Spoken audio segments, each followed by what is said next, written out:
श्रीमद्भागवत गीता पहला अध्याय।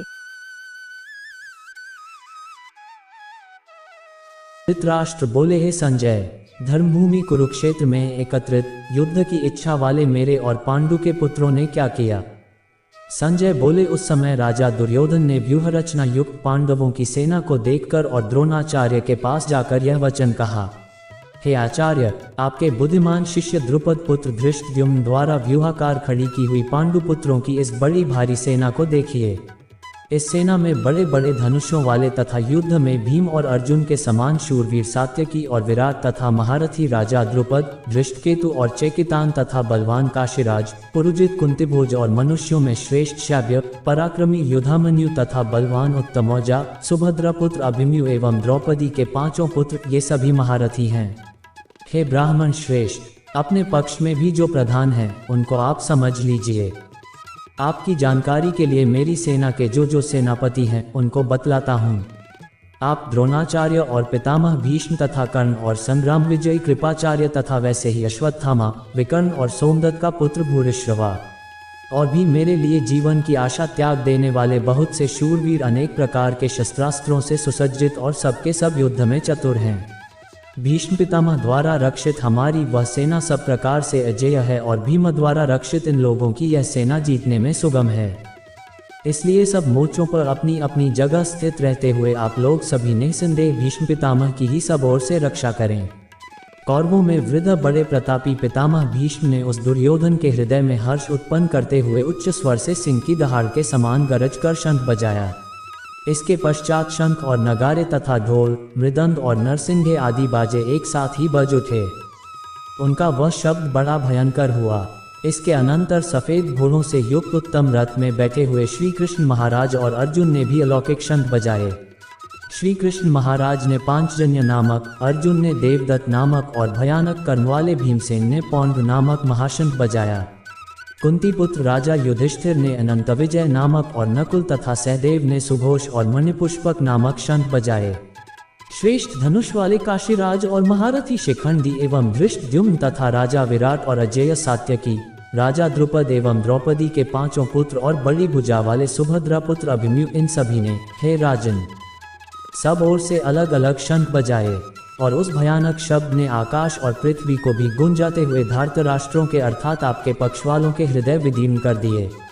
हे राजन, इसके बाद कपिध्वज अर्जुन ने मोर्चा बांधकर डटे हुए धृतराष्ट्र संबंधियों को देखकर उस शस्त्र चलने की तैयारी के समय धनुष उठाकर ऋषिकेश श्री कृष्ण महाराज से यह वचन कहा, हे अच्युत, मेरे रथ को दोनों सेनाओं के बीच में खड़ा कीजिए और जब तक कि मैं युद्ध क्षेत्र में डटे हुए युद्ध के अभिलाषी इन विपक्षी योद्धाओं को भली प्रकार देख लूं कि इस युद्ध रूप व्यापार में मुझे किन किन के साथ युद्ध करना योग्य है, तब तक उसे खड़ा रखिए। दुर्बुद्धि दुर्योधन का युद्ध में हित चाहने वाले जो ये राजा लोग इस सेना में आए हैं, इन युद्ध करने वालों को मैं देखूंगा।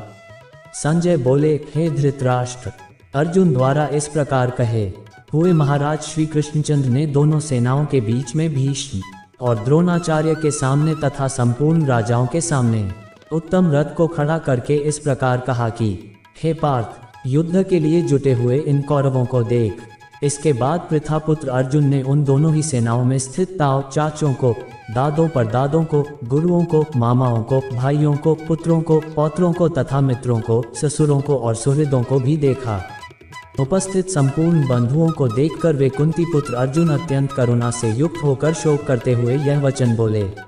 अर्जुन बोले, हे कृष्ण, युद्ध क्षेत्र में डटे हुए युद्ध के अभिलाषी इस स्वजन समुदाय को देखकर मेरे अंग शिथिल हुए जा रहे हैं और मुख सूखा जा रहा है तथा मेरे शरीर में कंप एवं रोमांच हो रहा है। हाथ से गांडीव धनुष गिर रहा है और त्वचा भी बहुत जल रही है तथा मेरा मन भ्रमित सा हो रहा है, इसलिए मैं खड़ा रहने को भी समर्थ नहीं हूँ। हे केशव, मैं लक्षणों को भी विपरीत ही देख रहा हूँ तथा युद्ध में स्वजन समुदाय को मारकर कल्याण भी नहीं देखता। हे कृष्ण, मैं न तो विजय चाहता हूँ और न राज्य तथा सुखों को ही। हे गोविंद, हमें ऐसे राज्य से क्या प्रयोजन है अथवा ऐसे भोगों से और जीवन से भी क्या लाभ है। हमें जिनके लिए राज्य, भोग और सुख आदि अभीष्ट हैं, वे ही ये सब धन और जीवन की आशा को त्याग कर युद्ध में खड़े हैं। गुरुजन, ताऊ चाचे, लड़के और उसी प्रकार दादे, मामे, ससुर, पौत्र, साले तथा और भी संबंधी लोग हैं। हे मधुसूदन, मुझे मारने पर भी अथवा तीनों लोकों के राज्य के लिए भी मैं इन सब को मारना नहीं चाहता, फिर पृथ्वी के लिए तो कहना ही क्या है। हे जनार्दन, धृतराष्ट्र के पुत्रों को मारकर हमें क्या प्रसन्नता होगी? इन आताइयों को मारकर तो हमें पाप ही लगेगा। अतएव हे माधव, अपने ही बांधव धृतराष्ट्र के पुत्रों को मारने के लिए हम योग्य नहीं हैं, क्योंकि अपने ही कुटुंब को मारकर हम कैसे सुखी होंगे। यद्यपि लोभ से भ्रष्टचित हुए ये लोग कुल के नाश से उत्पन्न दोष को और मित्रों से विरोध करने में पाप को नहीं देखते, तो भी हे जनार्दन, कुल के नाश से उत्पन्न दोष को जानने वाले हम लोगों को इस पाप से हटने के लिए क्यों नहीं विचार करना चाहिए। कुल के नाश से सनातन कुल धर्म नष्ट हो जाते हैं। धर्म के नाश हो जाने पर संपूर्ण कुल में पाप भी बहुत फैल जाता है। हे कृष्ण, पाप के अधिक बढ़ जाने से कुल की स्त्रियां अत्यंत दूषित हो जाती हैं, और हे वार्षणीय, स्त्रियों के दूषित हो जाने पर वर्ण संकर उत्पन्न होता है। वर्ण संकर कुलघातियों को और कुल को नरक में ले जाने के लिए ही होता है। लुप्त हुई पिंड और जल की क्रिया वाले अर्थात श्राद्ध और तर्पण से वंचित इनके पितरलोक भी अधोगति को प्राप्त होते हैं। इन वर्ण संकर कारक दोषों से कुलघातियों के सनातन कुल धर्म और जाति धर्म नष्ट हो जाते हैं। हे जनार्दन, जिनका कुल धर्म नष्ट हो गया है, ऐसे मनुष्यों का अनिश्चित काल तक नरक में वास होता है, ऐसा हम सुनते आए हैं। हाँ शो, हम लोग बुद्धिमान होकर भी महान पाप करने को तैयार हो गए हैं, जो राज्य और सुख के लोभ से स्वजनों को मारने के लिए उद्यत हो गए हैं। यदि मुझ शस्त्र रहित एवं सामना न करने वाले को शस्त्र हाथ में लिए हुए धृतराष्ट्र के पुत्र रण में मार डालें तो वह मारना भी मेरे लिए अधिक कल्याणकारक होगा। संजय बोले, रणभूमि में शोक से उद्विग्न मन वाले अर्जुन इस प्रकार कहकर बाण सहित धनुष को त्याग कर रथ के पिछले भाग में बैठ गए। ओम तत्सदिति श्रीमद्भगवद्गीता सुपनिषत्सु ब्रह्म विद्यायां योगशास्त्रे श्री कृष्ण अर्जुन संवादे अर्जुन विषाद योगो नाम प्रथमोऽध्यायः। श्रीमद्भगवद गीता दूसरा अध्याय। संजय बोले, उस प्रकार करुणा से व्याप्त और आंसुओं से पूर्ण तथा व्याकुल नेत्रों वाले शोकयुक्त उस अर्जुन के प्रति भगवान मधुसूदन ने यह वचन कहा।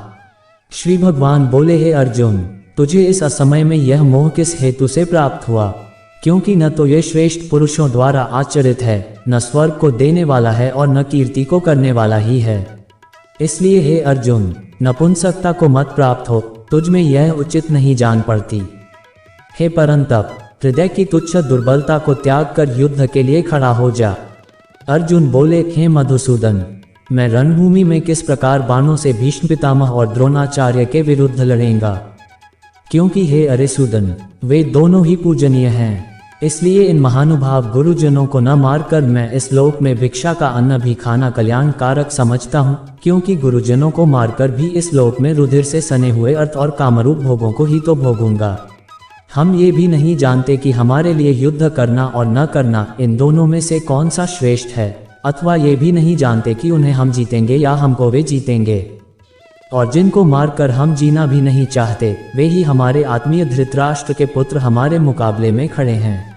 इसलिए कायरता रूप दोष से उपहत हुए स्वभाव वाला तथा धर्म के विषय में मोहित हुआ मैं आपसे पूछता हूँ कि जो साधन निश्चित कल्याण कारक हो वह मेरे लिए कहिए, क्योंकि मैं आपका शिष्य हूँ। इसलिए आपके शरण हुए मुझको शिक्षा दीजिए। क्योंकि भूमि में निष्कंटक धन धान्य संपन्न राज्य को और देवताओं के स्वामीपने को प्राप्त होकर भी मैं उस उपाय को नहीं देखता हूँ जो मेरी इंद्रियों के सुखाने वाले शोक को दूर कर सके। संजय बोले, हे राजन, निद्रा को जीतने वाले अर्जुन अंतर्यामी श्री कृष्ण महाराज के प्रति इस प्रकार कहकर फिर श्री गोविंद भगवान से युद्ध नहीं करूंगा ये स्पष्ट कहकर चुप हो गए। हे भरतवंशी धृतराष्ट्र, अंतर्यामी श्री कृष्ण महाराज दोनों सेनाओं के बीच में शोक करते हुए उस अर्जुन को हंसते हुए से यह वचन बोले। श्री भगवान बोले, हे अर्जुन, तू न शोक करने योग्य मनुष्यों के लिए शोक करता है और पंडितों के से वचनों को कहता है, परंतु जिनके प्राण चले गए हैं उनके लिए और जिनके प्राण नहीं गए हैं उनके लिए भी पंडित जन शोक नहीं करते। न तो ऐसा ही है कि मैं किसी काल में नहीं था, तू नहीं था, अथवा ये राजा लोग नहीं थे, और न ऐसा ही है कि इससे आगे हम सब नहीं रहेंगे। जैसे जीवात्मा की इस देह में बालकापन, जवानी और वृद्धावस्था होती है, वैसे ही अन्य शरीर की प्राप्ति होती है, उस विषय में धीर पुरुष मोहित नहीं होता।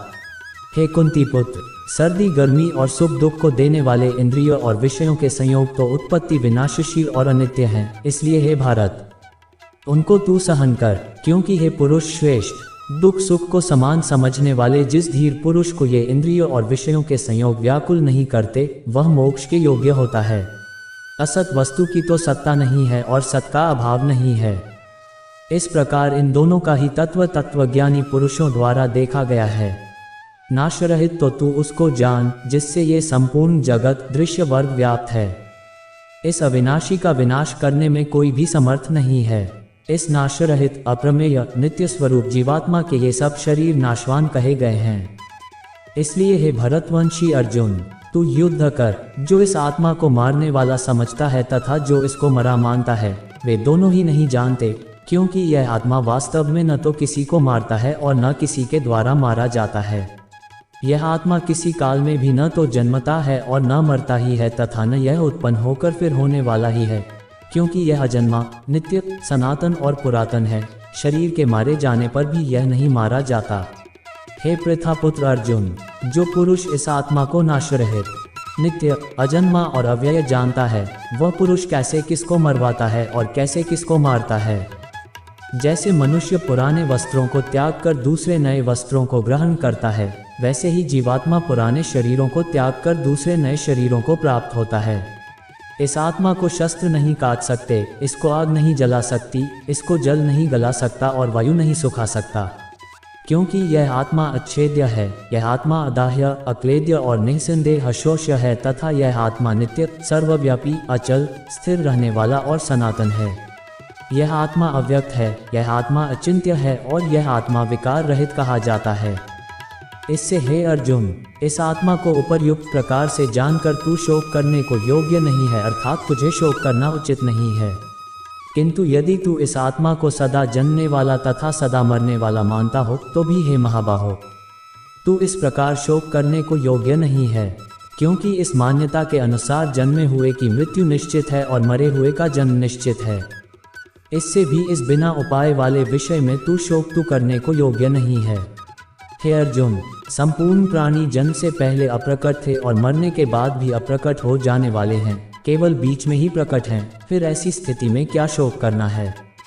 कोई एक महापुरुष ही इस आत्मा को आश्चर्य की भांति देखता है और वैसे ही दूसरा कोई महापुरुष ही इसके तत्व का आश्चर्य की भांति वर्णन करता है तथा दूसरा कोई अधिकारी पुरुष ही इसे आश्चर्य की भांति सुनता है और कोई तो सुनकर भी इसको नहीं जानता।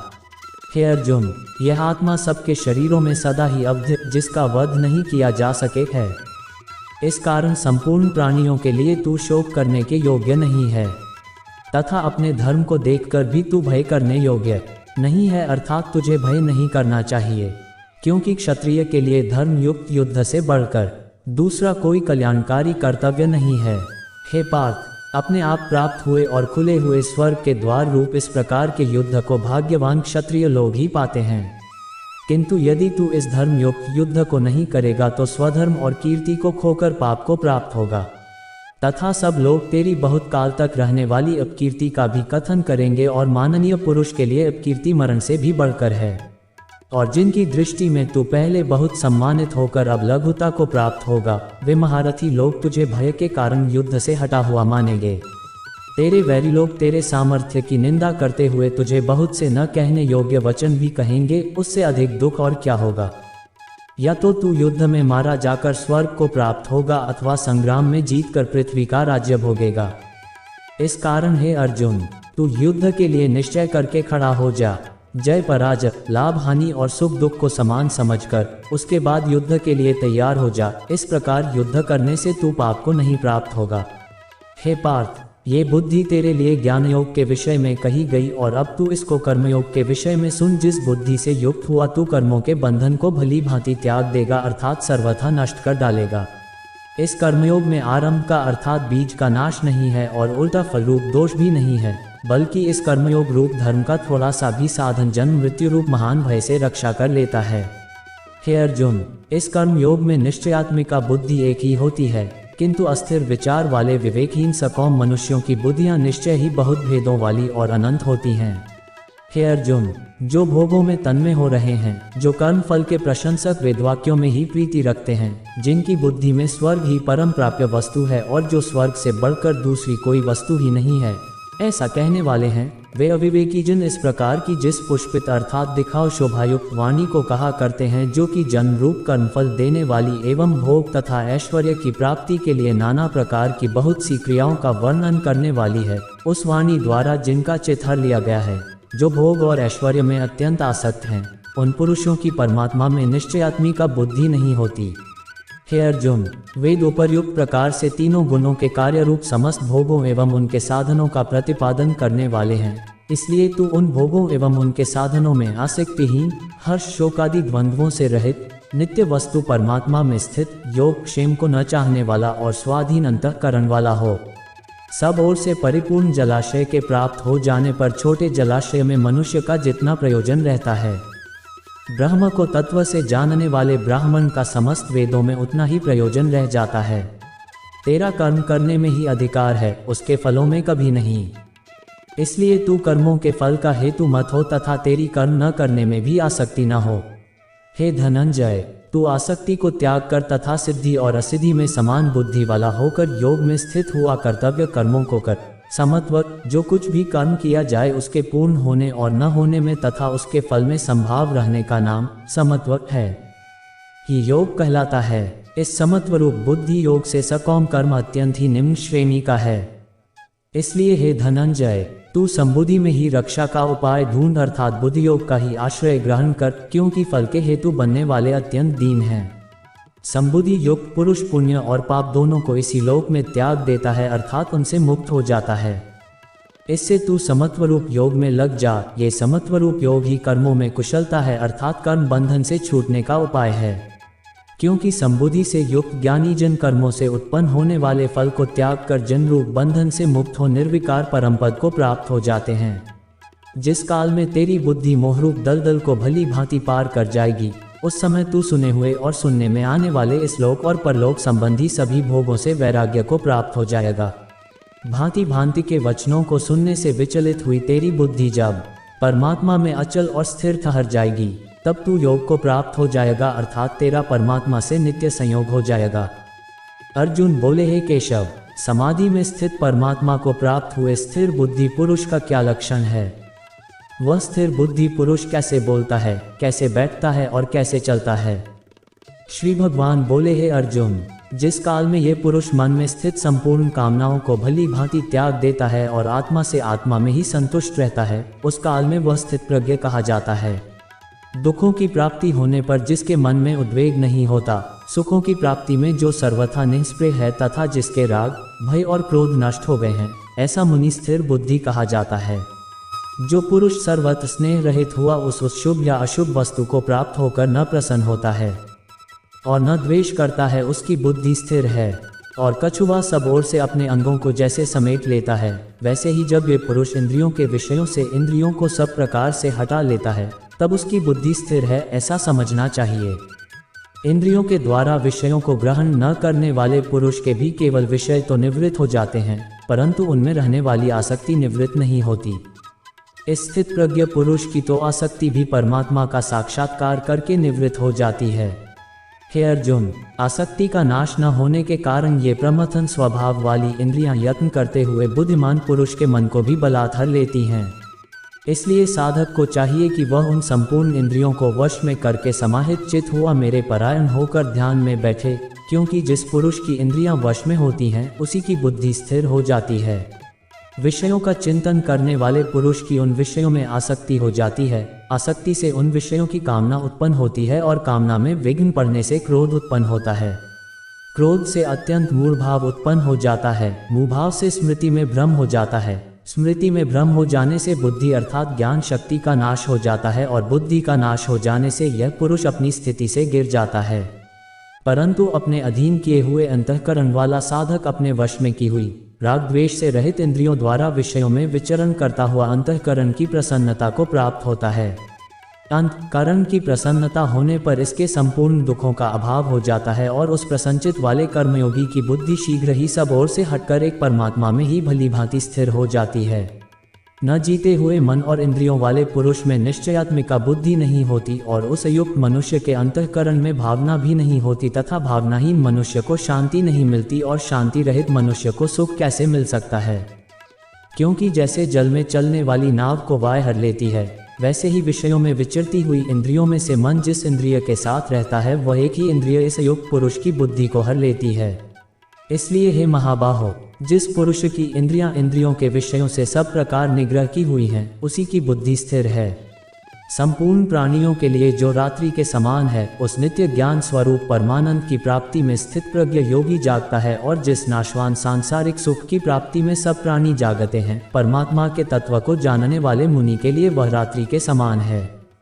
जैसे नाना नदियों के जल सब ओर से परिपूर्ण अचल प्रतिष्ठा वाले समुद्र में उसको विचलित न करते हुए ही समा जाते हैं, वैसे ही सब भोग जिस स्थित प्रज्ञ पुरुष में किसी प्रकार का विकार उत्पन्न किए बिना ही समा जाते हैं, वही पुरुष परम शांति को प्राप्त होता है, भोगों को चाहने वाला नहीं। जो पुरुष संपूर्ण कामनाओं को त्याग कर ममता रहित, अहंकार रहित और स्पृहा रहित हुआ विचरता है, वही शांति को प्राप्त होता है, अर्थात वह शांति को प्राप्त है। हे अर्जुन, ये ब्रह्म को प्राप्त हुए पुरुष की स्थिति है। इसको प्राप्त होकर योगी कभी मोहित नहीं होता और अंतकाल में भी इस ब्राह्मी स्थिति में स्थित होकर ब्रह्मानंद को प्राप्त हो जाता है। ओम तत्सदिति श्रीमद्भगवद्गीता सुपनिषत्सु ब्रह्म विद्यायां योगशास्त्रे श्री कृष्ण अर्जुन संवादे सांख्य योगो नाम द्वितीयोऽध्यायः। श्रीमद्भागवत गीता तीसरा अध्याय। अर्जुन बोले, हे जनार्दन, यदि आपको कर्म की अपेक्षा ज्ञान श्रेष्ठ मान्य है तो फिर हे केशव, मुझे भयंकर कर्म में क्यों लगाते हैं? आप मिले हुए से वचनों से मेरी बुद्धि को मानो मोहित कर रहे हैं। इसलिए उस एक बात को निश्चित करके कहिए जिससे मैं कल्याण को प्राप्त हो जाऊं। श्री भगवान बोले, हे निष्पाप, इस लोक में दो प्रकार की निष्ठा साधन की परिपक्व अवस्था अर्थात पराकाष्ठा का नाम निष्ठा है, मेरे द्वारा पहले कही गई है।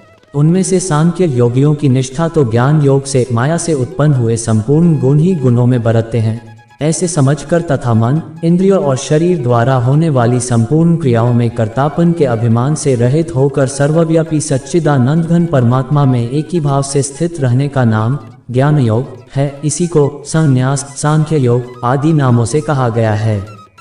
और योगियों की निष्ठा कर्मयोग से फल और आसक्ति को त्याग कर भगवदाज्ञानुसार केवल भगवदर्थ समत्व बुद्धि से कर्म करने का नाम निष्काम कर्म योग है। इसी को समत्व योग, बुद्धि योग, कर्म योग, तदर्थ कर्म, मदर्थ कर्म, मत कर्म आदि नामों से कहा गया है। होती है मनुष्य न तो कर्मों का आरंभ किए बिना निष्कर्मता को, जिस अवस्था को प्राप्त हुए पुरुष के कर्म कर्म हो जाते हैं अर्थात फल उत्पन्न नहीं कर सकते, उस अवस्था का नाम निष्कर्मता है। यानी योग निष्ठा को प्राप्त होता है और न कर्मों के केवल त्याग मात्र से सिद्धि यानी सांख्य निष्ठा को ही प्राप्त होता है।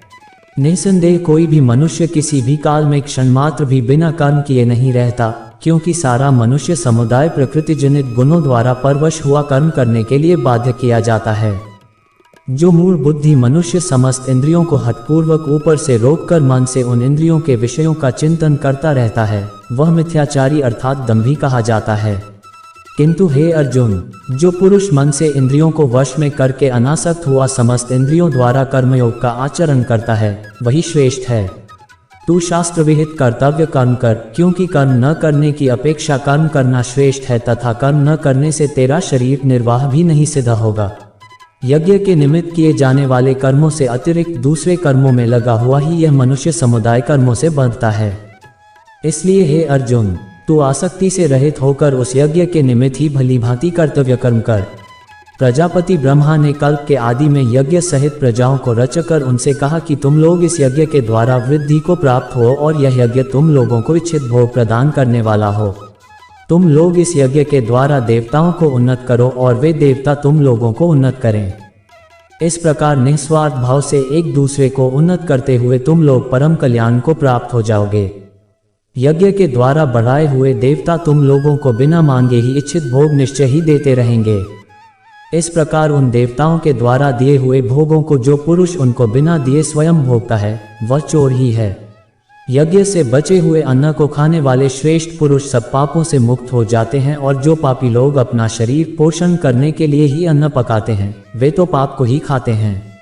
संपूर्ण प्राणी अन्न से उत्पन्न होते हैं। अन्न की उत्पत्ति वृष्टि से होती है, वृष्टि यज्ञ से होती है और यज्ञ विहित कर्मों से उत्पन्न होने वाला है। कर्म समुदाय को तू वेद से उत्पन्न और वेद को अविनाशी परमात्मा से उत्पन्न हुआ जान। इससे सिद्ध होता है कि सर्वव्यापी परम अक्षर परमात्मा सदा ही यज्ञ में प्रतिष्ठित है। हे पार्थ, जो पुरुष इस श्लोक में इस प्रकार परंपरा से प्रचलित सृष्टि चक्र के अनुकूल नहीं बरतता अर्थात अपने कर्तव्य का पालन नहीं करता, वह इंद्रियों के द्वारा भोगों में रमण करने वाला पापायु पुरुष व्यर्थ ही जीता है। परंतु जो मनुष्य आत्मा में ही रमण करने वाला और आत्मा में ही तृप्त तथा आत्मा में ही संतुष्ट हो, उसके लिए कोई कर्तव्य नहीं है। उस महापुरुष का इस विश्व में न तो कर्म करने से कोई प्रयोजन रहता है और न कर्मों के न करने से ही कोई प्रयोजन रहता है, तथा संपूर्ण प्राणियों में भी इसका किंचन मात्र भी स्वार्थ का संबंध नहीं रहता।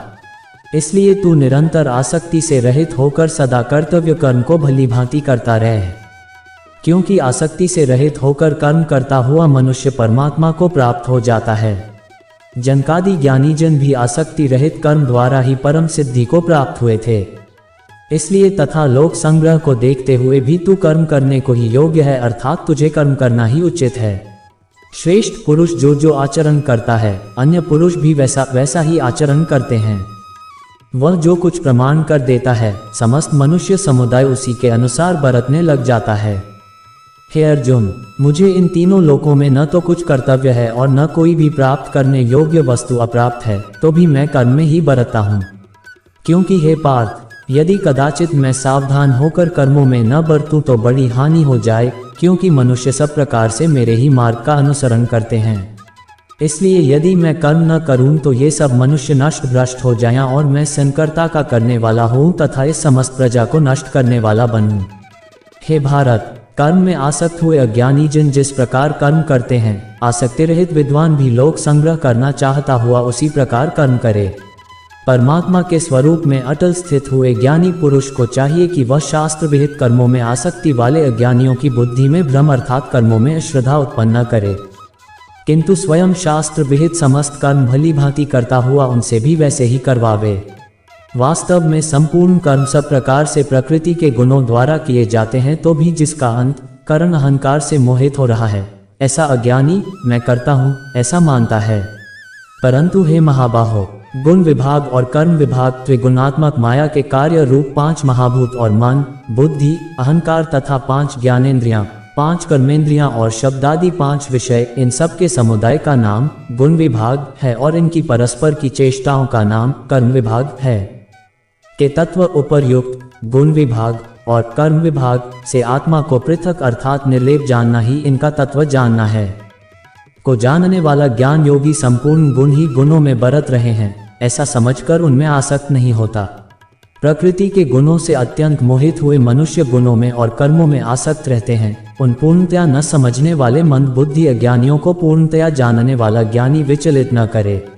मुझ अंतर्यामी परमात्मा में लगे हुए चित्त द्वारा संपूर्ण कर्मों को मुझ में अर्पण करके आशा रहित, ममता रहित और संताप रहित होकर युद्ध कर। जो कोई मनुष्य दोष दृष्टि से रहित और श्रद्धा युक्त होकर मेरे इस मत का सदा अनुसरण करते हैं, वे भी संपूर्ण कर्मों से छूट जाते हैं। परंतु जो मनुष्य मुझ में दोषारोपण करते हुए मेरे इस मत के अनुसार नहीं चलते हैं, उन मूर्खों को तू संपूर्ण ज्ञानों में मोहित और नष्ट हुए ही समझ।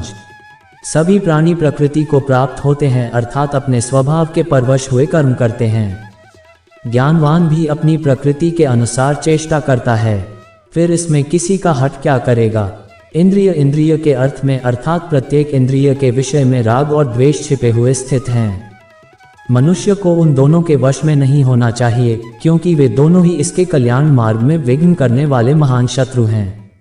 अच्छी प्रकार आचरण में लाए हुए दूसरे के धर्म से गुणहित भी अपना धर्म अति उत्तम है। अपने धर्म में तो मरना भी कल्याण कारक है और दूसरे का धर्म भय को देने वाला है। अर्जुन बोले, हे कृष्ण, तो फिर यह मनुष्य स्वयं न चाहता हुआ भी बलात् लगाए हुए की भांति किससे प्रेरित होकर पाप का आचरण करता है। श्री भगवान बोले, रजोगुण से उत्पन्न हुआ ये काम ही क्रोध है। ये बहुत खाने वाला अर्थात भोगों से कभी न अघाने वाला और बड़ा पापी है। इसको ही तू इस विषय में वैरी जान। जिस प्रकार धुएं से अग्नि और मैल से दर्पण ढका जाता है तथा जिस प्रकार जेर से गर्भ ढका रहता है, वैसे ही उस काम के द्वारा ये ज्ञान ढका रहता है। और हे अर्जुन, इस अग्नि के समान कभी न पूर्ण होने वाले काम रूप ज्ञानियों के नित्य वैरी के द्वारा मनुष्य का ज्ञान ढका हुआ है। इंद्रियां, मन और बुद्धि, ये सब इसके वासस्थान कहे जाते हैं। ये काम इन मन, बुद्धि और इंद्रियों के द्वारा ही ज्ञान को आच्छादित करके जीवात्मा को मोहित करता है। इसलिए हे अर्जुन, तू पहले इंद्रियों को वश में करके इस ज्ञान और विज्ञान का नाश करने वाले महान पापी काम को अवश्य ही बलपूर्वक मार डाल। इंद्रियों को स्थूल शरीर से पर यानी श्रेष्ठ, बलवान और सूक्ष्म कहते हैं। इन इंद्रियों से पर मन है, मन से भी पर बुद्धि है, और जो बुद्धि से भी अत्यंत पर है वह आत्मा है। इस प्रकार बुद्धि से पर अर्थात सूक्ष्म, बलवान और अत्यंत श्रेष्ठ आत्मा को जानकर और बुद्धि के द्वारा मन को वश में करके हे महाबाहो, तू इस कामरूप दुर्जय शत्रु को मार डाल। ओम तत्सदिति श्रीमद्भगवद गीता सुपनिषत्सु ब्रह्म विद्यायां योगशास्त्रे श्री कृष्णार्जुन संवादे कर्मयोगो नाम तृतीयोध्याय। श्रीमद्भागवत गीता चौथा अध्याय। श्री भगवान बोले, मैंने इस अविनाशी योग को सूर्य से कहा था। सूर्य ने अपने पुत्र वैवस्वत मनु से कहा और मनु ने अपने पुत्र राजा इक्ष्वाकु से कहा। हे परंतप अर्जुन, इस प्रकार परंपरा से प्राप्त इस योग को राजर्षियों ने जाना, किंतु उसके बाद वह योग बहुत काल से इस पृथ्वीलोक में लुप्तप्राय हो गया। तू मेरा भक्त और प्रिय सखा है, इसलिए वही यह पुरातन योग आज मैंने तुझको कहा है, क्योंकि यह बड़ा ही उत्तम रहस्य है, अर्थात गुप्त रखने योग्य विषय है। अर्जुन बोले, आपका जन्म तो अर्वाचीन अभी हाल का है और सूर्य का जन्म बहुत पुराना है, अर्थात कल्प के आदि में हो चुका था। तब मैं इस बात को कैसे समझूं कि आप ही ने कल्प के आदि में सूर्य से यह योग कहा था। श्री भगवान बोले, हे परंतप अर्जुन, मेरे और तेरे बहुत से जन्म हो चुके हैं, उन सब को तू नहीं तू जानता, किंतु मैं जानता हूँ। मैं अजन्मा और अविनाशी स्वरूप होते हुए भी तथा समस्त प्राणियों का ईश्वर होते हुए भी अपनी प्रकृति को अधीन करके अपनी योगमाया से प्रकट होता हूँ। हे भारत, जब जब धर्म की हानि और अधर्म की वृद्धि होती है, तब तब ही मैं अपने रूप को रचता हूँ, अर्थात साकार रूप से लोगों के सम्मुख प्रकट होता हूँ। साधु पुरुषों का उद्धार करने के लिए, पाप कर्म करने वालों का विनाश करने के लिए और धर्म की अच्छी तरह से स्थापना करने के लिए मैं युग युग में प्रकट हुआ करता हूँ। हे अर्जुन, मेरे जन्म और कर्म दिव्य अर्थात निर्मल और अलौकिक हैं। इस प्रकार जो मनुष्य तत्व से सर्वशक्तिमान सच्चिदानंद घन परमात्मा अज, अविनाशी और सर्वभूतों के परम गति तथा परम आश्रय हैं, वे केवल धर्म को स्थापन करने और संसार का उद्धार करने के लिए ही अपनी योगमाया से सगुण रूप होकर प्रकट होते हैं। इसलिए परमेश्वर के समान सुहृद, प्रेमी और पतित पावन दूसरा कोई नहीं है। ऐसा समझकर जो पुरुष परमेश्वर का अनन्य प्रेम से निरंतर चिंतन करता हुआ आसक्ति रहित संसार में बढ़ता है, वही उनको तत्व से जानता है, जान लेता है। वह शरीर को त्याग कर फिर जन्म को प्राप्त नहीं होता, किंतु मुझे ही प्राप्त होता है। पहले भी जिनके राग, भय और क्रोध सर्वथा नष्ट हो गए थे और जो मुझ में अनन्य प्रेम पूर्वक स्थित रहते थे, ऐसे मेरे आश्रित रहने वाले बहुत से भक्त उपर्युक्त ज्ञानरूप तप से पवित्र होकर मेरे स्वरूप को प्राप्त हो चुके हैं। हे अर्जुन, जो भक्त मुझे जिस प्रकार भजते हैं, मैं भी उनको उसी प्रकार भजता हूँ, क्योंकि सभी मनुष्य सब प्रकार से मेरे ही मार्ग का अनुसरण करते हैं। इस मनुष्य लोक में कर्मों के फल को चाहने वाले लोग देवताओं का पूजन किया करते हैं, क्योंकि उनको कर्मों से उत्पन्न होने वाली सिद्धि शीघ्र मिल जाती है। ब्राह्मण, क्षत्रिय, वैश्य और शूद्र, इन चार वर्णों का समूह गुण और कर्मों के विभाग पूर्वक मेरे द्वारा रचा गया है। इस प्रकार उस सृष्टि रचनादि कर्म का कर्ता होने पर भी मुझ अविनाशी परमेश्वर को तू वास्तव में अकर्ता ही जान। कर्मों के फल में मेरी स्पृहा नहीं है, इसलिए मुझे कर्म लिप्त नहीं करते। इस प्रकार जो मुझे तत्व से जान लेता है, वह भी कर्मों से नहीं बंधता। पूर्व काल में मुमुक्षुओं ने भी इस प्रकार जानकर ही कर्म किए हैं, इसलिए तू भी पूर्वजों द्वारा सदा से तू किए जाने वाले कर्मों को ही कर। कर्म क्या है और अकर्म क्या है, इस प्रकार इसका निर्णय करने में बुद्धिमान पुरुष भी मोहित हो जाते हैं। इसलिए वह कर्म तत्व मैं तुझे भली भांति समझा कर कहूँगा, जिसे जानकर तू अशुभ से अर्थात कर्म बंधन से मुक्त हो जाएगा।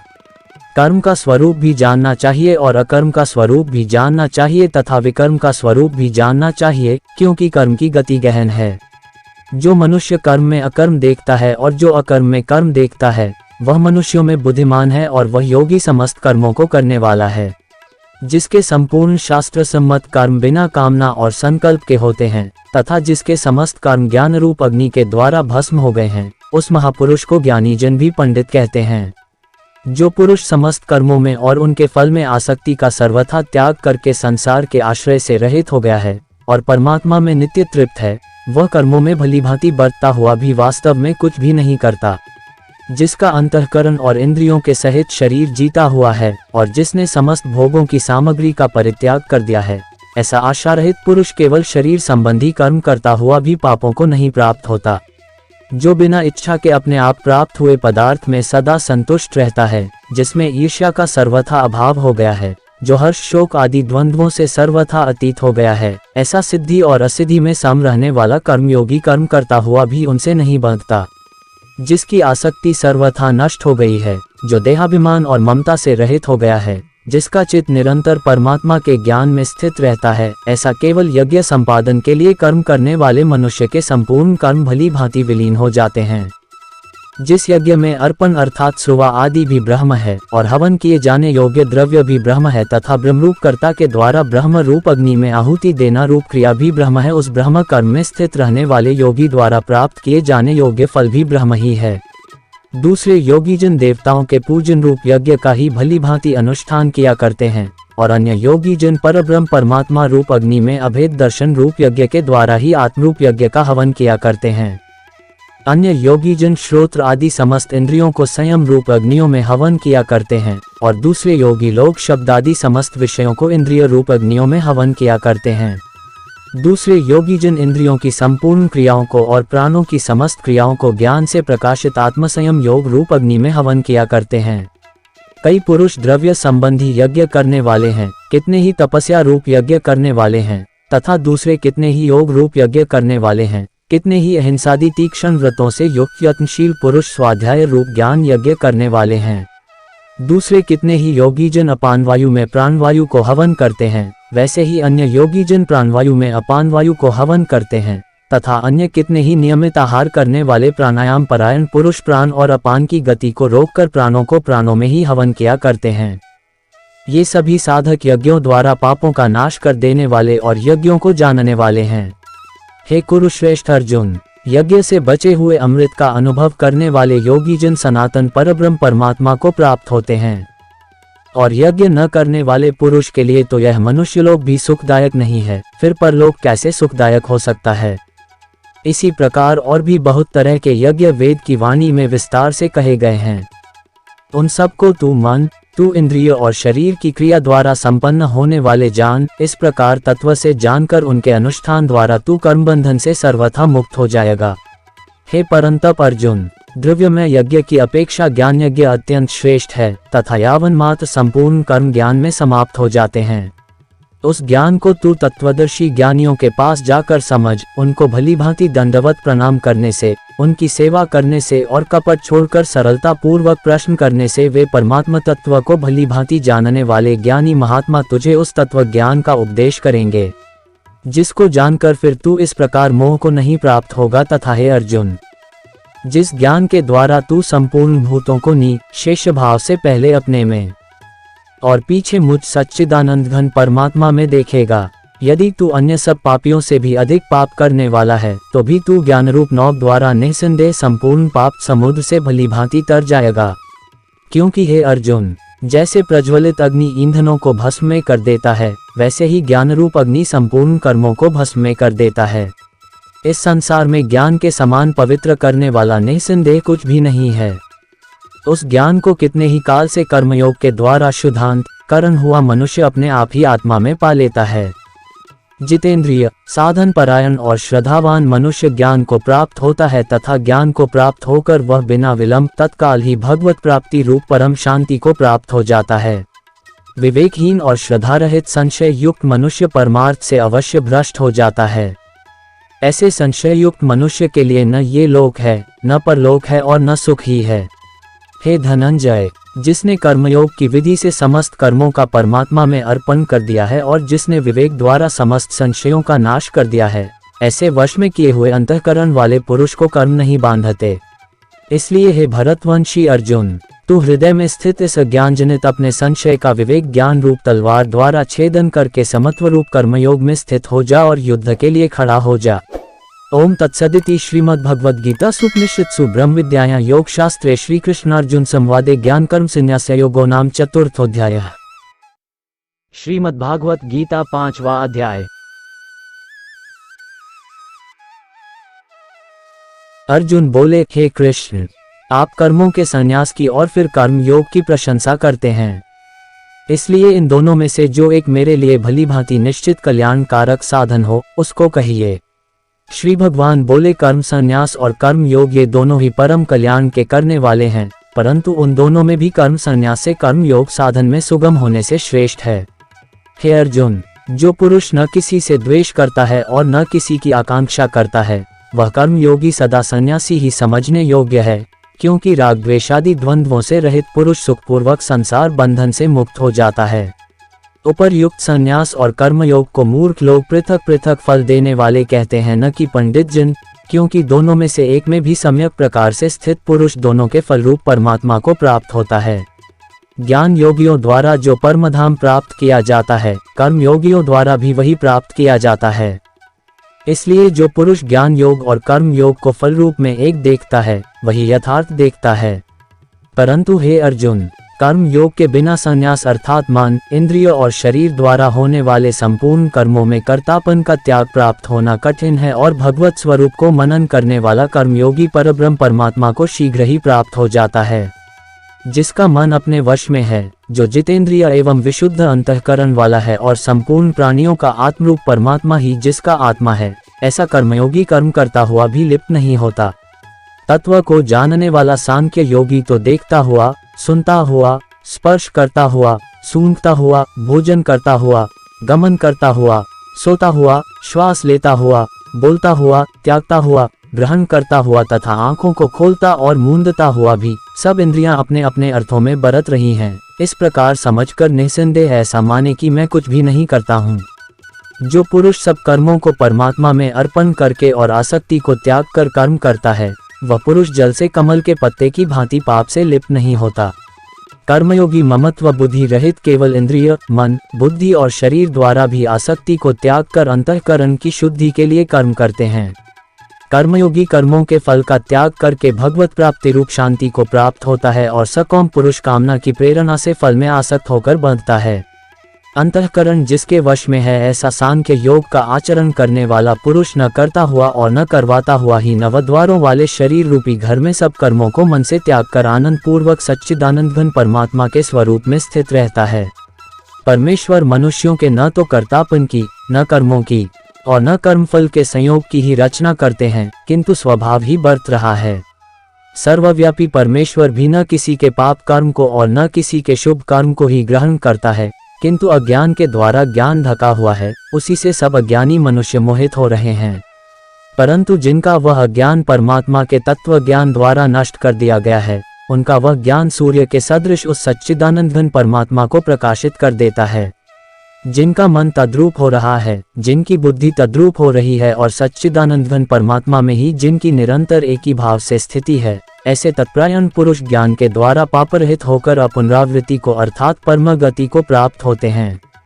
वे ज्ञानी जन विद्या और विनयुक्त ब्राह्मण में तथा गौ, हाथी, कुत्ते और चांडाल में भी समदर्शी ही होते हैं। जिनका मन संभाव में स्थित है, उनके द्वारा इस जीवित अवस्था में ही संपूर्ण संसार जीत लिया गया है, क्योंकि सच्चिदानंद घन परमात्मा निर्दोष और सम है, इससे वे सच्चिदानंद घन परमात्मा में ही स्थित हैं।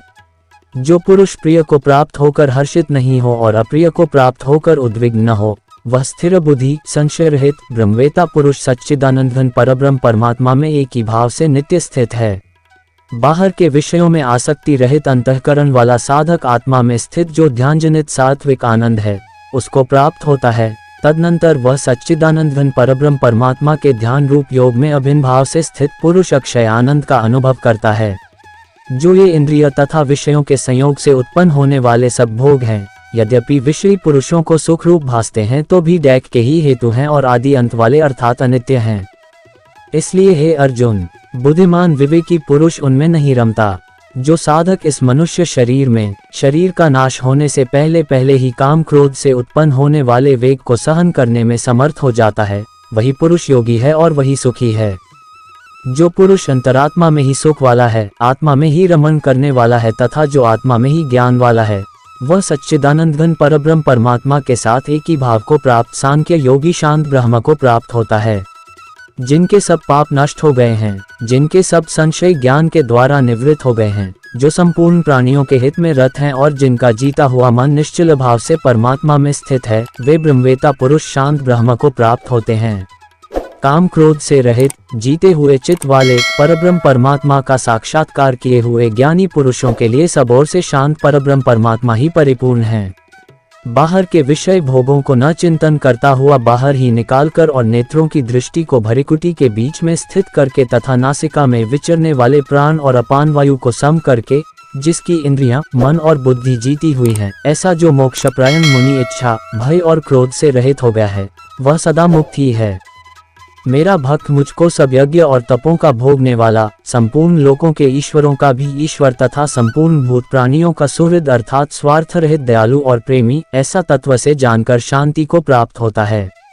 ओम तत्सदिति श्रीमद्भगवद्गीता सुपनिषत्सु ब्रह्म विद्यायां योगशास्त्रे श्री कृष्णार्जुन संवादे कर्म संन्यास योगो नाम पंचमोऽध्यायः। श्रीमद्भागवत गीता का छठा अध्याय। श्री भगवान बोले, जो पुरुष कर्मफल का आश्रय न लेकर करने योग्य कर्म करता है, वह सन्यासी तथा योगी है और केवल अग्नि का त्याग करने वाला सन्यासी नहीं है तथा केवल क्रियाओं का त्याग करने वाला योगी नहीं है। हे अर्जुन, जिसको सन्यास ऐसा कहते हैं, उसी को तू योग जान, क्योंकि संकल्पों का त्याग न करने वाला कोई भी पुरुष योगी नहीं होता। योग में आरूढ़ होने की इच्छा वाले मननशील पुरुष के लिए योग की प्राप्ति में निष्काम भाव से कर्म करना ही हेतु कहा जाता है और योगारूढ़ हो जाने पर उस योगारूढ़ पुरुष का जो सर्वसंकल्पों का अभाव है, वही कल्याण में हेतु कहा जाता है। जिस काल में न तो इंद्रियों के भोगों में और न कर्मों में ही आसक्त होता है, उस काल में सर्वसंकल्पों का त्यागी पुरुष योगारूढ़ कहा जाता है। अपने द्वारा अपना संसार समुद्र से उद्धार करे और अपने को अधोगति में न डाले, क्योंकि यह मनुष्य आप ही तो अपना मित्र है और आप ही अपना शत्रु है। जिस जीवात्मा द्वारा मन और इंद्रियों सहित शरीर जीता हुआ है, उस जीवात्मा का तो वह आप ही मित्र है, और जिसके द्वारा मन तथा इंद्रियों सहित शरीर नहीं जीता गया है, उसके लिए वह आप ही शत्रु के सदृश शत्रुता में बरता है।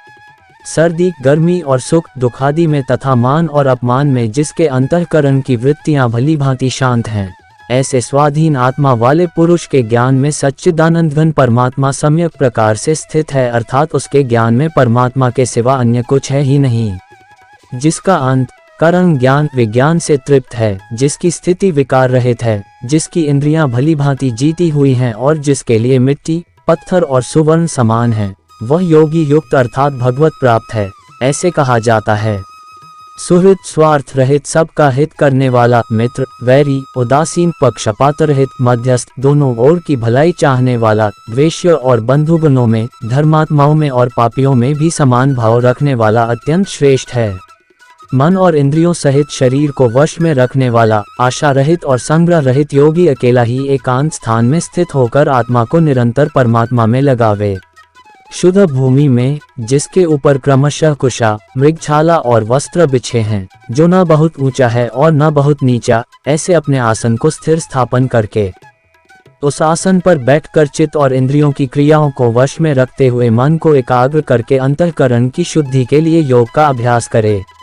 काया, सिर और गले को समान एवं अचल धारण करके और स्थिर होकर अपनी नासिका के अग्रभाग पर दृष्टि जमाकर अन्य दिशाओं को न देखता हुआ ब्रह्मचारी के व्रत में स्थित भय रहित तथा भली भांति शांत अंतःकरण वाला सावधान योगी मन को रोककर मुझ में चित्तवाला और मेरे परायण होकर स्थित होवे। वश में किए हुए मन वाला योगी इस प्रकार आत्मा को निरंतर मुझ परमेश्वर के स्वरूप में लगाता हुआ मुझ में रहने वाली परमानंद की पराकाष्ठा रूप शांति को प्राप्त होता है। हे अर्जुन, ये योग न तो बहुत खाने वाले का, न बिल्कुल न खाने वाले का, न बहुत शयन करने के स्वभाव वाले का और न सदा जागने वाले का ही सिद्ध होता है। दुखों का नाश करने वाला योग तो यथायोग्य आहार विहार करने वाले का, कर्मों में यथायोग्य चेष्टा करने वाले का और यथायोग्य सोने तथा जागने वाले का ही सिद्ध होता है। अत्यंत वश में किया हुआ चित्त जिस काल में परमात्मा में ही भली भांति स्थित हो जाता है, उस काल में संपूर्ण भोगों से स्पृहा रहित पुरुष योगयुक्त है, ऐसा कहा जाता है। जिस प्रकार वायु रहित स्थान में स्थित दीपक चलायमान नहीं होता, वैसी ही उपमा परमात्मा के ध्यान में लगे हुए योगी के जीते हुए चित्त की कही गई है। योग के अभ्यास से निरुद्ध चित्त जिस अवस्था में उपराम हो जाता है और जिस अवस्था में परमात्मा के ध्यान से शुद्ध हुई सूक्ष्म बुद्धि द्वारा परमात्मा को साक्षात करता हुआ सच्चिदानंद घन परमात्मा में ही संतुष्ट रहता है, इंद्रियों से अतीत केवल शुद्ध हुई सूक्ष्म बुद्धि द्वारा ग्रहण करने योग्य जो अनंत आनंद है, उसको जिस अवस्था में अनुभव करता है और जिस अवस्था में स्थित यह योगी परमात्मा के स्वरूप से विचलित होता ही नहीं, परमात्मा की प्राप्ति रूप जिस लाभ को प्राप्त होकर उससे अधिक दूसरा कुछ भी लाभ नहीं मानता और परमात्मा प्राप्ति रूप जिस अवस्था में स्थित योगी बड़े भारी दुख से भी चलायमान नहीं होता, जो दुख रूप संसार के संयोग से रहित है तथा जिसका नाम योग है, उसको जानना चाहिए। वह योग न उकताए हुए अर्थात धैर्य और उत्साह युक्त चित्त से निश्चय पूर्वक करना कर्तव्य है।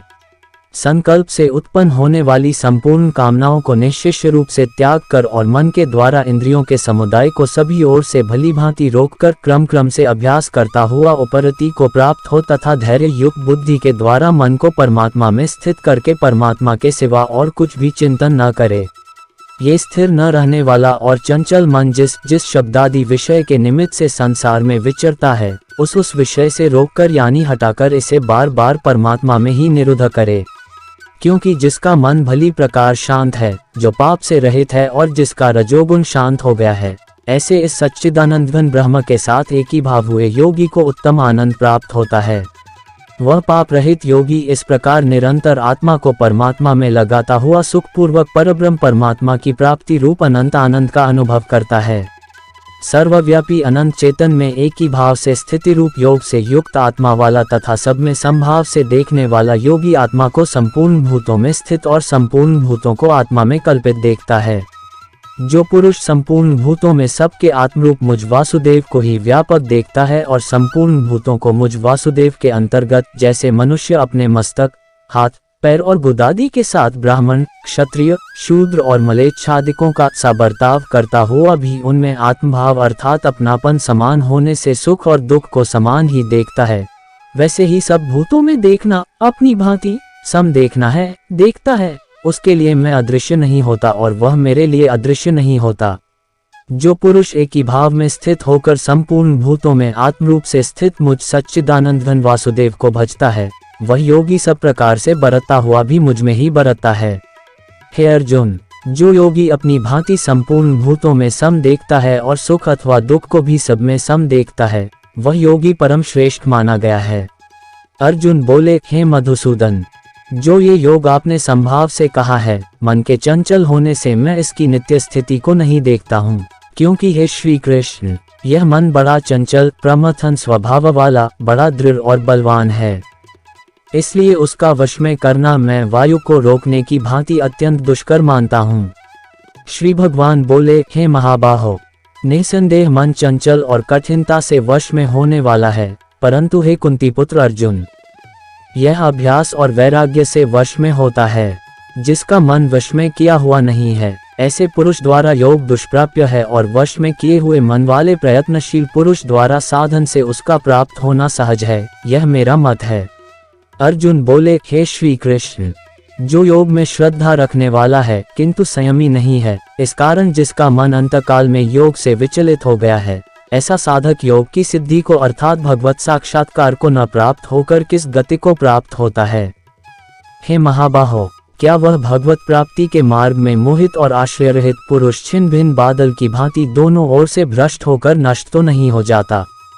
हे श्री कृष्ण, मेरे इस संशय को संपूर्ण रूप से छेदन करने के लिए आप ही योग्य हैं, क्योंकि आपके सिवा दूसरा इस संशय का छेदन करने वाला मिलना संभव नहीं है। श्री भगवान बोले, हे पार्थ, उस पुरुष का न तो इस लोक में नाश होता है और न परलोक में ही, क्योंकि हे प्यारे, आत्मोद्धार के लिए अर्थात भगवत प्राप्ति के लिए कर्म करने वाला कोई भी मनुष्य दुर्गति को प्राप्त नहीं होता। योग भ्रष्ट पुरुष पुण्यवानों के लोकों को अर्थात स्वर्गादि उत्तम लोकों को प्राप्त होकर उनमें बहुत वर्षों तक निवास करके फिर शुद्ध आचरण वाले श्रीमान पुरुषों के घर में जन्म लेता है, अथवा वैराग्यवान पुरुष उन लोकों में न जाकर ज्ञानवान योगियों के ही कुल में जन्म लेता है। परंतु इस प्रकार का जो ये जन्म है सो संसार में निस्संदेह अत्यंत दुर्लभ है। वहाँ उस पहले शरीर में संग्रह किए हुए बुद्धि संयोग को अर्थात संबुद्धि रूप योग के संस्कारों को अनायास ही प्राप्त हो जाता है और हे कुरुनंदन, उसके प्रभाव से वह फिर परमात्मा की प्राप्ति रूप सिद्धि के लिए पहले से भी बढ़कर प्रयत्न करता है। वह श्रीमानों के घर में जन्म लेने वाला योग भ्रष्ट पराधीन हुआ भी उस पहले के अभ्यास से ही नहीं संदेह भगवान की ओर आकर्षित किया जाता है, तथा संबुद्धि रूप योग का जिज्ञासु भी वेद में कहे हुए सकौम कर्मों के फल को उल्लंघन कर जाता है। परंतु प्रयत्नपूर्वक अभ्यास करने वाला योगी तो पिछले अनेक जन्मों के संस्कार बल से इसी जन्म में संसिद्ध होकर संपूर्ण पापों से रहित हो फिर तत्काल ही परम गति को प्राप्त हो जाता है। योगी तपस्वियों से श्रेष्ठ है, शास्त्र ज्ञानियों से भी श्रेष्ठ माना गया है और सकौम कर्म करने वालों से भी योगी श्रेष्ठ है। इससे हे अर्जुन, तू योगी हो। संपूर्ण योगियों में भी जो श्रद्धावान योगी मुझ में लगे हुए अंतरात्मा से मुझको निरंतर भजता है, वह योगी मुझे परम श्रेष्ठ मान्य है। ओम तत्सदिति श्रीमद् भगवद गीता सुपनिषत्सु ब्रह्म विद्यायां योगशास्त्रे श्री कृष्णार्जुन संवादे आत्मसंयम योगो नाम षष्ठोऽध्यायः। श्रीमद् भागवत गीता का 7वां अध्याय। श्री भगवान बोले, हे पार्थ, अनन्य प्रेम से मुझ में आसक्त चित्त तथा अनन्य भाव से मेरे परायण होकर योग में लगा हुआ तू जिस प्रकार से संपूर्ण विभूति बल ऐश्वर्यादि गुणों से युक्त सबके आत्मरूप मुझको संशय रहित जानेगा, उसको सुन। मैं तेरे लिए इस विज्ञान सहित तत्व ज्ञान को संपूर्णतया कहूँगा, जिसको जानकर संसार में फिर और कुछ भी जानने योग्य शेष नहीं रह जाता। हजारों मनुष्यों में कोई एक मेरी प्राप्ति के लिए यत्न करता है और उन यत्न करने वाले योगियों में भी कोई एक मेरे परायण होकर मुझको तत्व से अर्थात यथार्थ रूप से जानता है। पृथ्वी, जल, अग्नि, वायु, आकाश, मन, बुद्धि और अहंकार भी इस प्रकार यह 8 प्रकार से विभाजित मेरी प्रकृति है। यह 8 प्रकार के भेदों वाली तो अपरा अर्थात मेरी जड़ प्रकृति है और हे महाबाहो, इससे दूसरी को जिससे ये संपूर्ण जगत धारण किया जाता है, मेरी जीवरूपा परा अर्थात चेतन प्रकृति जान। हे अर्जुन, तू ऐसा समझ कि संपूर्ण भूत इन दोनों प्रकृतियों से ही उत्पन्न होने वाले हैं और मैं संपूर्ण जगत का प्रभव तथा प्रलय हूँ अर्थात संपूर्ण जगत का मूल कारण हूँ। हे धनंजय, मुझसे भिन्न दूसरा कोई भी परम कारण नहीं है। ये संपूर्ण जगत सूत्र में सूत्र के मणियों के सदृश मुझ में गुंथा हुआ है। हे अर्जुन, मैं जल में रस हूँ, चंद्रमा और सूर्य में प्रकाश हूँ, संपूर्ण वेदों में ओंकार हूँ, आकाश में शब्द और पुरुषों में पुरुषत्व हूँ। मैं पृथ्वी में पवित्र शब्द, स्पर्श, रूप, रस, गंध से इस प्रंग में इनके कारण रूप तन्मात्राओं का ग्रहण है। इस बात को स्पष्ट करने के लिए उनके साथ पवित्र शब्द जोड़ा गया है। गंध और अग्नि में तेज हूँ तथा संपूर्ण भूतों में उनका जीवन हूँ और तपस्वियों में तप हूँ। हे अर्जुन, तू संपूर्ण भूतों का सनातन बीज मुझको ही जान। मैं बुद्धिमानों की बुद्धि और तेजस्वियों का तेज हूँ। हे भरतश्रेष्ठ, मैं बलवानों का आसक्ति और कामनाओं से रहित बल अर्थात सामर्थ्य हूँ और सब भूतों में धर्म के अनुकूल अर्थात शास्त्र के अनुकूल काम हूँ। और भी जो सत्वगुण से उत्पन्न होने वाले भाव हैं और जो रजोगुण से तथा तमोगुण से होने वाले भाव हैं, उन सबको तू मुझसे ही होने वाले हैं ऐसा जान, परंतु वास्तव में उनमें मैं और वे मुझ में नहीं हैं। गुणों के कार्य रूप सात्विक, राजस और तामस इन तीनों प्रकार के भावों से यह सारा संसार प्राणी समुदाय मोहित हो रहा है। इसीलिए इन तीनों गुणों से परे मुझ अविनाशी को नहीं जानता, क्योंकि यह अलौकिक अर्थात अति अद्भुत त्रिगुणमयी मेरी माया बड़ी दुस्तर है। परंतु जो पुरुष केवल मुझको ही निरंतर भजते हैं, वे इस माया को उल्लंघन कर जाते हैं अर्थात संसार से तर जाते हैं। माया के द्वारा जिनका ज्ञान हरा जा चुका है, ऐसे आसुर स्वभाव को धारण किए हुए मनुष्यों में नीच दूषित कर्म करने वाले मूल लोग मुझको नहीं भजते। हे भरतवंशियों में श्रेष्ठ अर्जुन, उत्तम कर्म करने वाले अर्थार्थी, सांसारिक पदार्थों के लिए भजने वाला, आर्त संकट निवारण के लिए भजने वाला, जिज्ञासु मेरे को यथार्थ रूप से जानने की इच्छा से भजने वाला और ज्ञानी, ऐसे 4 प्रकार के भक्तजन मुझको भजते हैं। उनमें नित्य मुझ में एक ही भाव से स्थित अनन्य प्रेम भक्ति वाला ज्ञानी भक्त अति उत्तम है, क्योंकि मुझको तत्व से जानने वाले ज्ञानी को मैं अत्यंत प्रिय हूँ और वह ज्ञानी मुझे अत्यंत प्रिय है। ये सभी उदार हैं, परंतु ज्ञानी तो साक्षात मेरा स्वरूप ही है, ऐसा मेरा मत है। क्योंकि वह मदगत मन बुद्धि वाला ज्ञानी भक्त अति उत्तम गति स्वरूप मुझ में ही अच्छी प्रकार स्थित है। बहुत जन्मों के अंत के जन्म में तत्व ज्ञान को प्राप्त पुरुष सब कुछ वासुदेव ही है, इस प्रकार मुझको भजता है, वह महात्मा अत्यंत दुर्लभ है। उन भोगों की कामना द्वारा जिनका ज्ञान हरा जा चुका है, वे लोग अपने स्वभाव से प्रेरित होकर उस नियम को धारण करके अन्य देवताओं को भजते हैं अर्थात पूजते हैं। जो सकौम भक्त जिस देवता के स्वरूप को श्रद्धा से पूजना चाहता है, उस भक्त की श्रद्धा को मैं उसी देवता के प्रति स्थिर करता हूँ। वह पुरुष उस श्रद्धा से युक्त होकर उस देवता का पूजन करता है और उस देवता से मेरे द्वारा ही विधान किए हुए उन इच्छित भोगों को निस्संदेह प्राप्त करता है। परंतु उन अल्प बुद्धि वालों का वह फल नाशवान है तथा वे देवताओं को पूजने वाले देवताओं को प्राप्त होते हैं और मेरे भक्त चाहे जैसे ही भजें, अंत में वे मुझको ही प्राप्त होते हैं। बुद्धिहीन पुरुष मेरे अनुत्तम अविनाशी परम भाव को न जानते हुए मन इंद्रियों से परे मुझ सच्चिदानंद घन परमात्मा को मनुष्य की भांति जन्मकर व्यक्तिभाव को प्राप्त हुआ मानते हैं। अपनी योग माया से छिपा हुआ मैं सबके प्रत्यक्ष नहीं होता, इसलिए यह अज्ञानी जन समुदाय मुझ जन्म रहित अविनाशी परमेश्वर को नहीं जानता अर्थात मुझको जन्मने मरने वाला समझता है।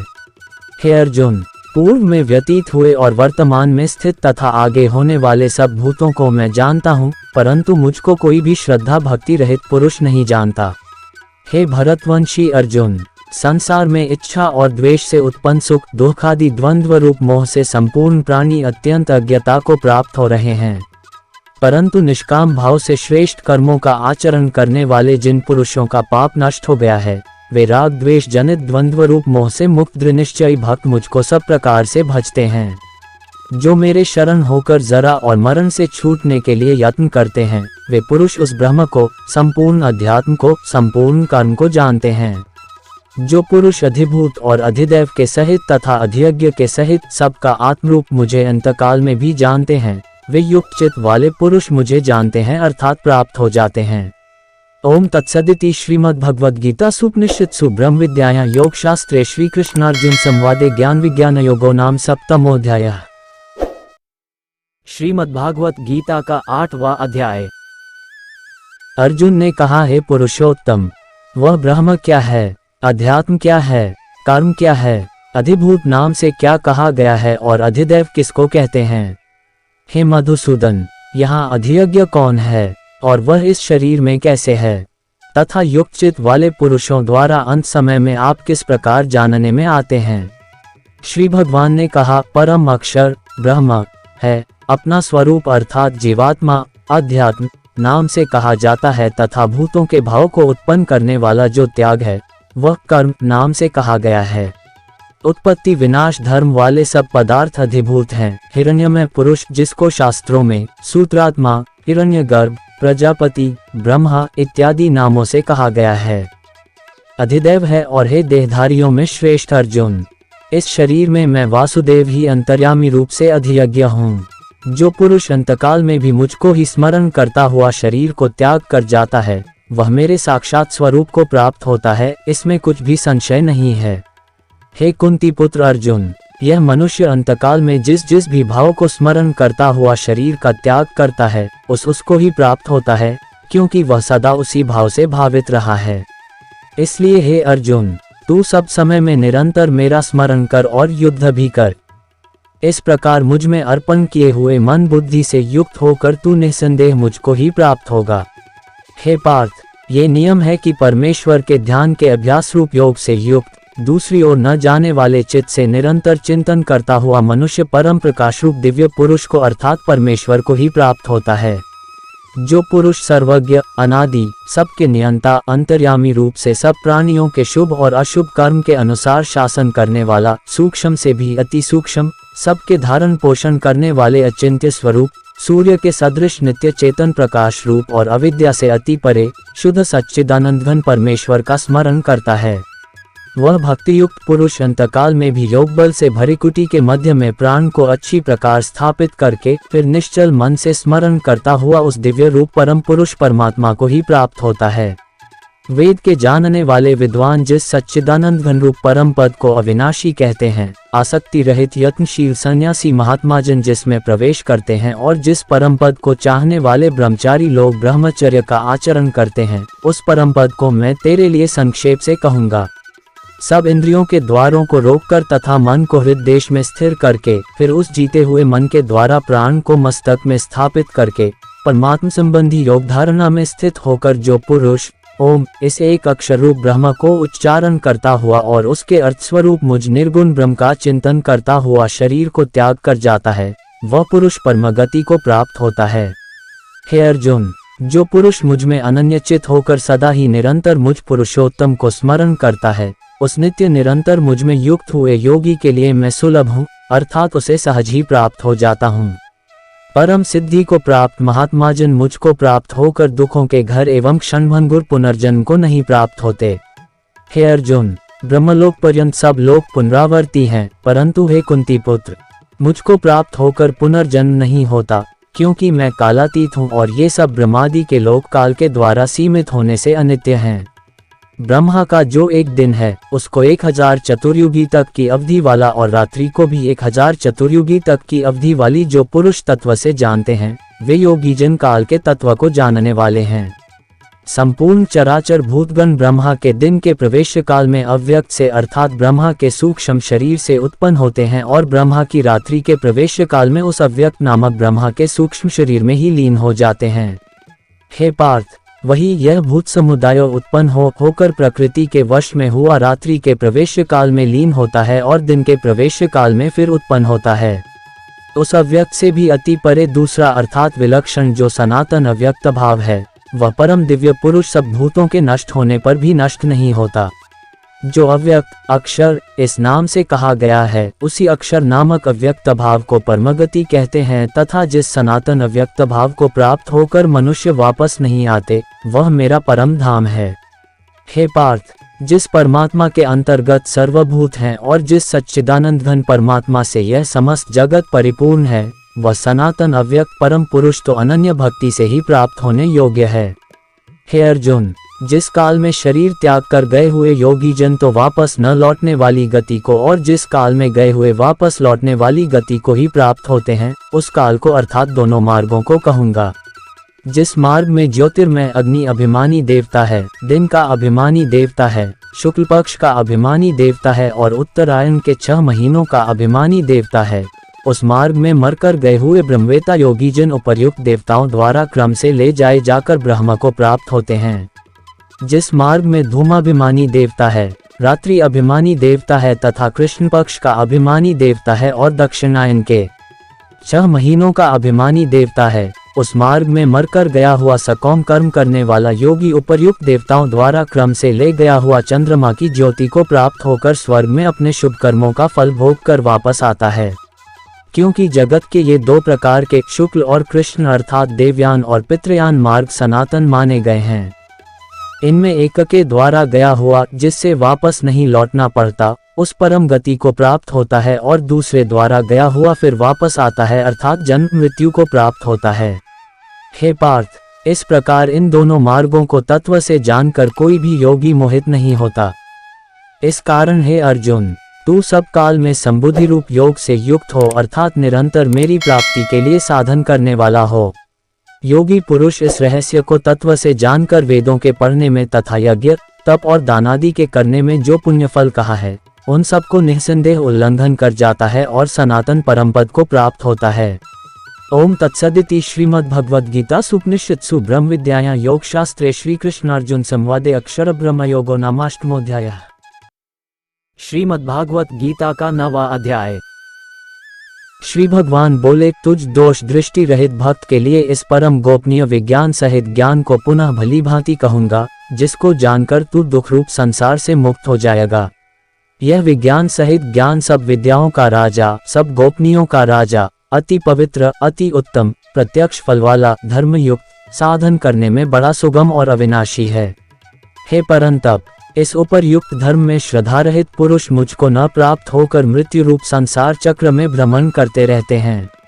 मुझ निराकार परमात्मा से ये सब जगत जल से बर्फ के सदृश परिपूर्ण है और सब भूत मेरे अंतर्गत संकल्प के आधार स्थित हैं, किंतु वास्तव में मैं उनमें स्थित नहीं हूँ। वे सब भूत मुझ में स्थित नहीं हैं, किंतु मेरी ईश्वरीय योग शक्ति को देख कि भूतों का धारण पोषण करने वाला और भूतों को उत्पन्न करने वाला भी मेरा आत्मा वास्तव में भूतों में स्थित नहीं है। जैसे आकाश से उत्पन्न सर्वत्र विचरने वाला महान वायु सदा आकाश में ही स्थित है, वैसे ही मेरे संकल्प द्वारा उत्पन्न होने से संपूर्ण भूत मुझ में स्थित हैं, ऐसा जान। हे अर्जुन, कल्पों के अंत में सब भूत मेरी प्रकृति को प्राप्त होते हैं, अर्थात प्रकृति में लीन होते हैं, और कल्पों के आदि में उनको मैं फिर रचता हूँ।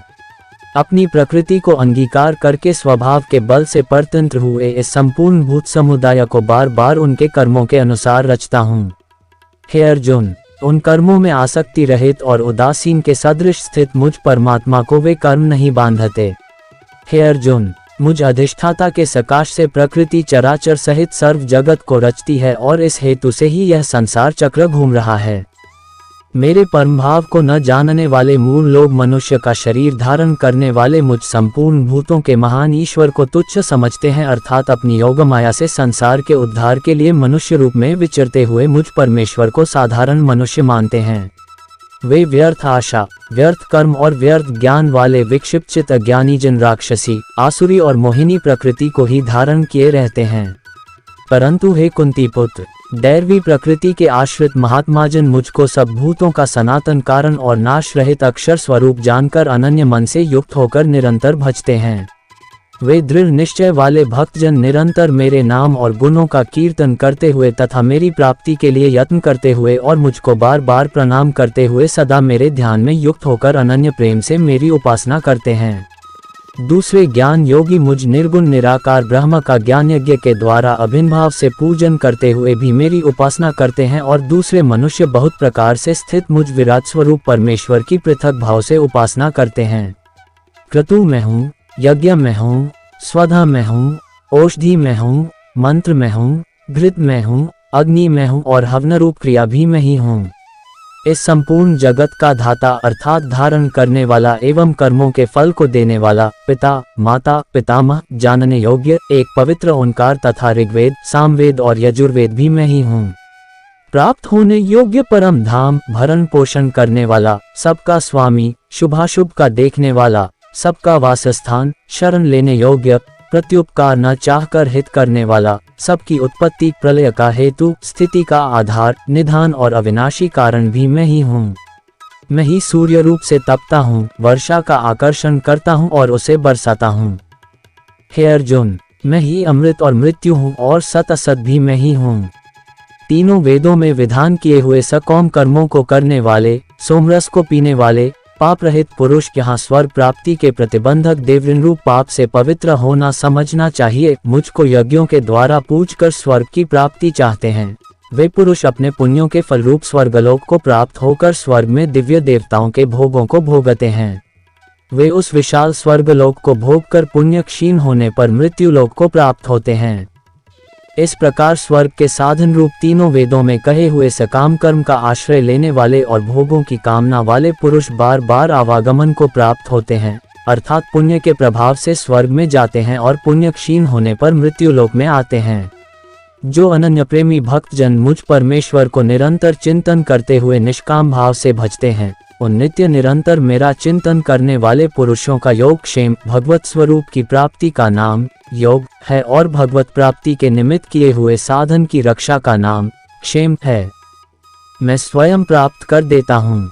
हे अर्जुन, यद्यपि श्रद्धा से युक्त जो सकौम भक्त दूसरे देवताओं को पूजते हैं, वे भी मुझको ही पूजते हैं, किंतु उनका वह पूजन अविधिपूर्वक अर्थात अज्ञानपूर्वक है।